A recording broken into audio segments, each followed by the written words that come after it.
Hello,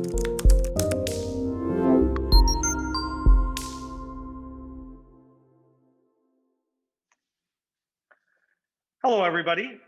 Welcome to our May 18th, 2021 edition of our SoCal Housing Market Update. My name is Stephen Mead with Domicile Real Estate for people who love houses.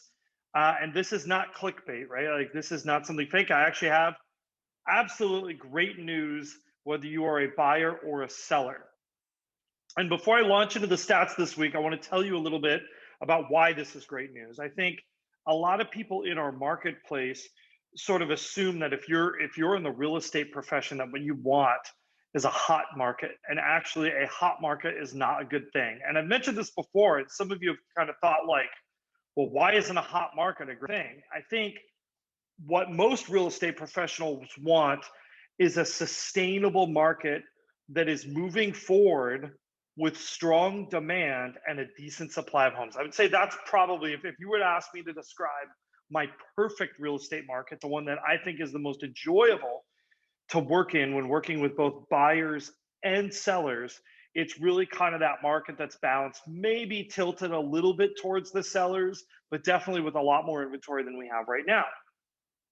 It's not sort of this, hair is on fire, houses are selling, we're making memes about how difficult it is to get houses.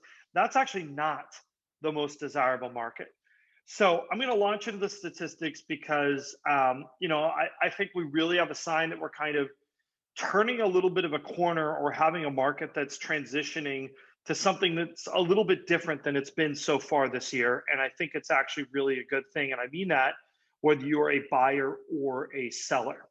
So let's get the stats going here.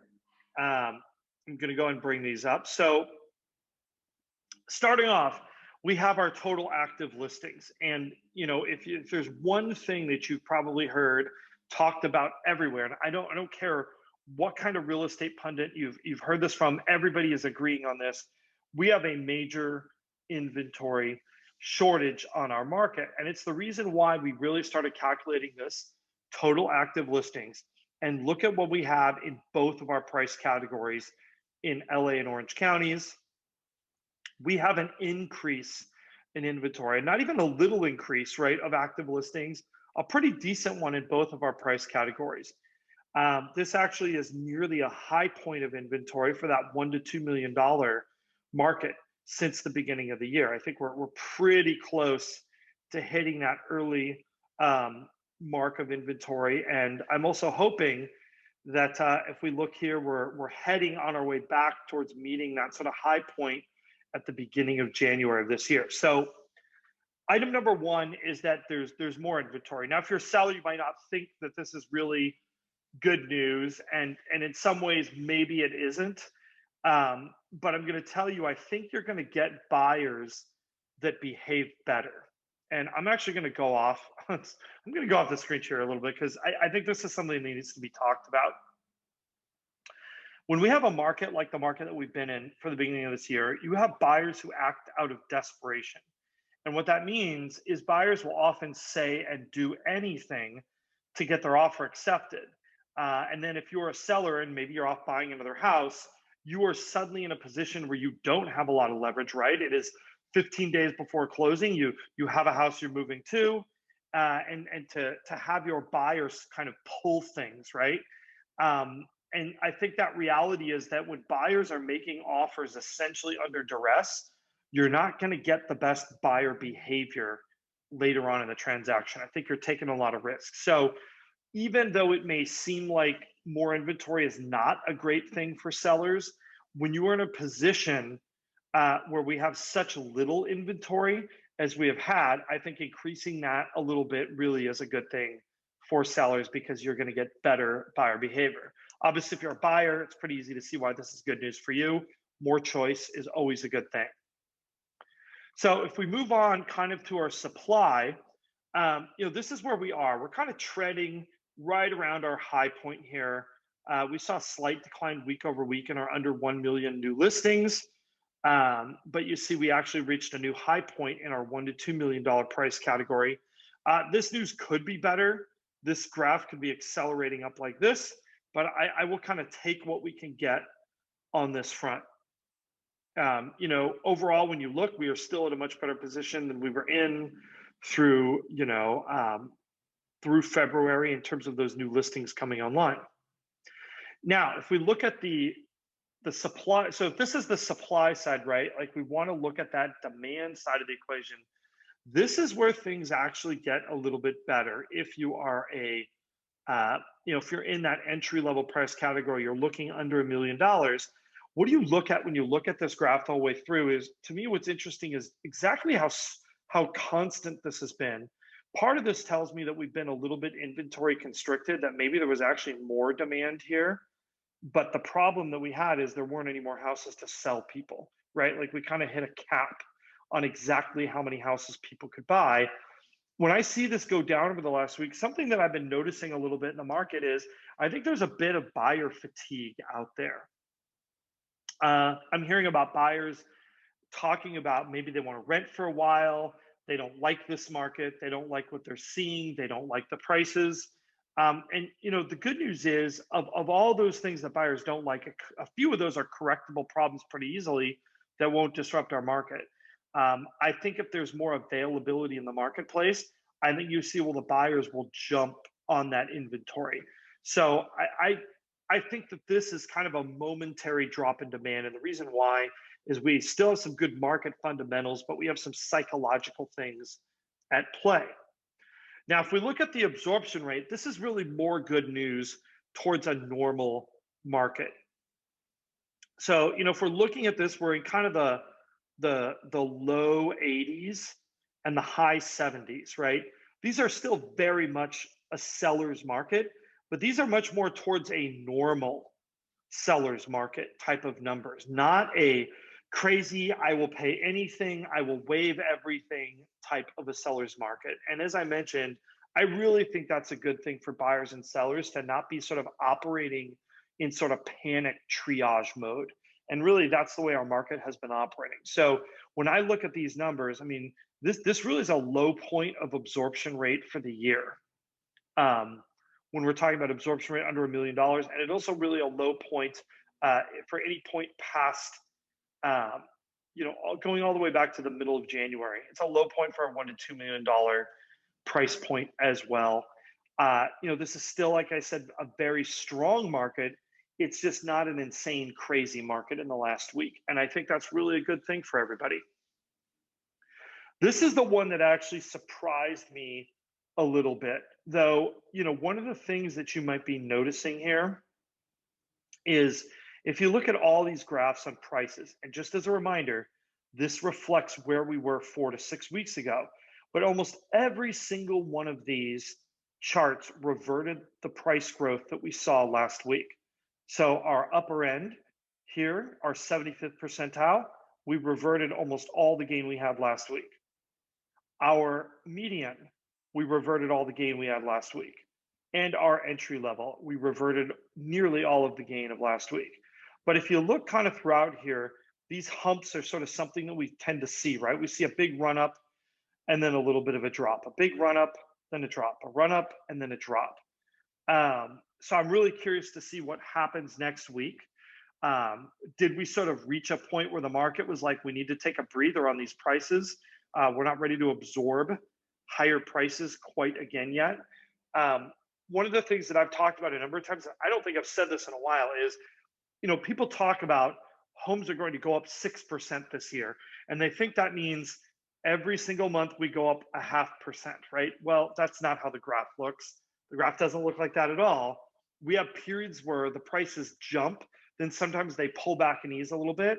Some of that's noise in the data, right? Some of that's just a result of week to week variations in the data. But also a good portion of that, I think, is because our market sort of moves and stutters and stops. And that's kind of the way that our market tends to operate. I'm very curious to see what happens next week. So another item here is to talk about our percent still active after 14 days in the market. And if we look here, really, this is probably one of the most impressive things. For our under 1 million, this is the least competitive market for new listings we have seen since the beginning of the year. Really since around this point here, around the middle of January. So if you feel like the market has been absolutely nuts and it's just not even worth it, well, great news. That situation has really reversed. Now, if we're looking at our $1 to $2 million, it's kind of a similar story, right? We had a little bit of a rise. We're not quite at a new high point. But again, what this says is these new listings are sticking around a little while longer, a little bit more than they used to. It also means that we have accelerating new properties coming into the marketplace. So again, really, this is good news. All these things point to kind of more of a market that looks a little bit more normal. A seller's market for sure, but not a nuts crazy circus seller's market. Finally, if we look at our list to close ratio, right, I think this has been an interesting one because there's sort of been this idea of how high can this number get in Southern California? And something that I think is kind of interesting is for those of you who are watching who either live in the Bay Area now or maybe you've lived in the Bay Area in the past, this method of paying over list price, that has been the way the Bay Area market has operated. Now, some of that is just kind of culture and custom that nobody puts up the price they actually want to get, which is how you see houses going up at like 1.5 million and closing at $2 million pretty regularly. But that's not how things have operated here in Southern California. So I think for a lot of us, I think there's a more straightforward element to agents in this marketplace. They tend to be more likely to tell their clients to list exactly where they think it's worth. So in a market like this, when we see this number here, this 104%, I think what that means is that we still are seeing at a point, at least for deals negotiated a month ago, where the market was outperforming agent expectations, meaning agents thought it was going to close here and they got offers here. But we do see, week to week, we haven't seen that number go up. And I'm wondering, are we going to see this number revert back? What's a normal number for this close to list ratio?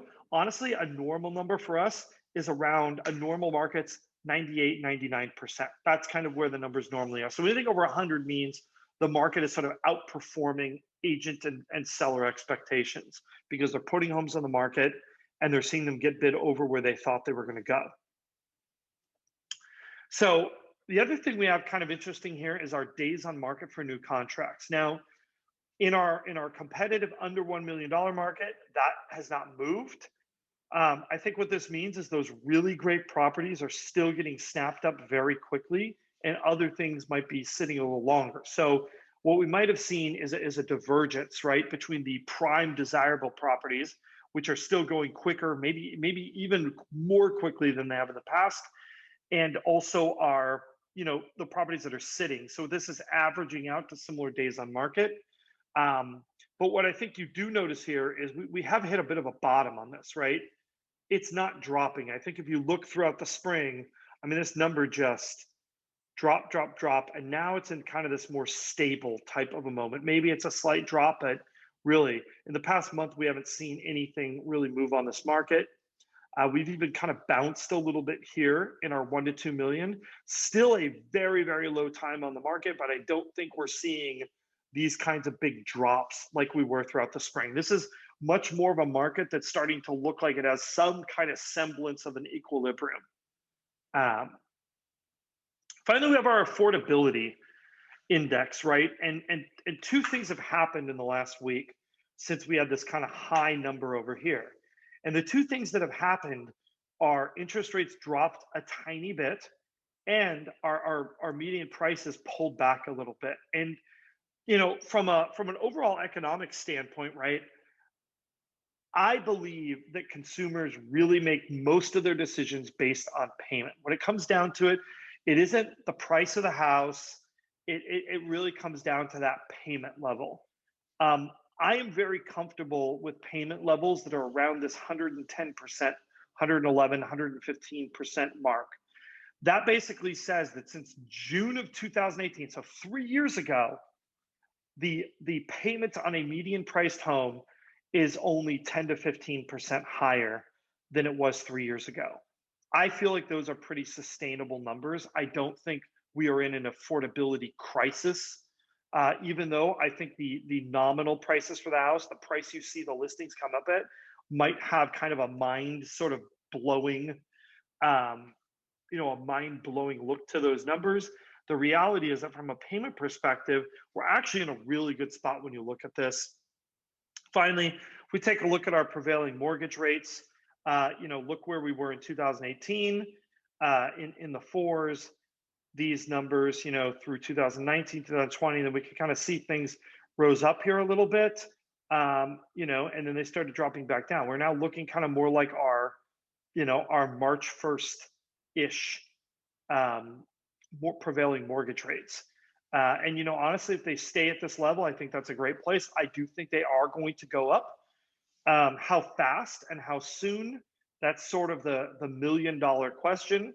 And I think really how our market reacts, it's not just the amount that rates go up, but I think it's also the time period over which those rates rise.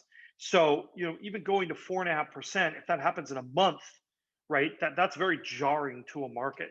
People who could afford one thing suddenly can no longer afford that price range. That may have ramifications. But if we look at those interest rates, if they go up to that over a 6-month period of time, for example, that's really a much different sort of a scenario where the market has a lot of opportunity to react, and it will react based on fundamentals, not based on psychology. And I think, overall, when we're kind of talking about the health of a market, I think that's kind of a good proxy for market health. Are consumers making choices based on emotion and psychology, or are they making choices based on fundamentals? And I think in any kind of crazy market, whether it's crazy up or crazy down, I think you find consumers start making choices based on psychology and emotions and less based on those sort of market fundamentals.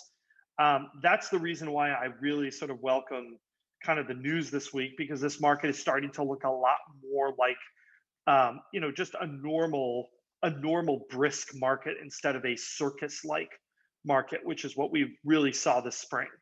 So as always, we love your comments. If you're watching this on YouTube, like, comment, subscribe, hit that notification bell. Obviously, if you have any questions related to buying or selling real estate in Southern California, definitely give us a holler. We are here for you, and we will see you later on this week.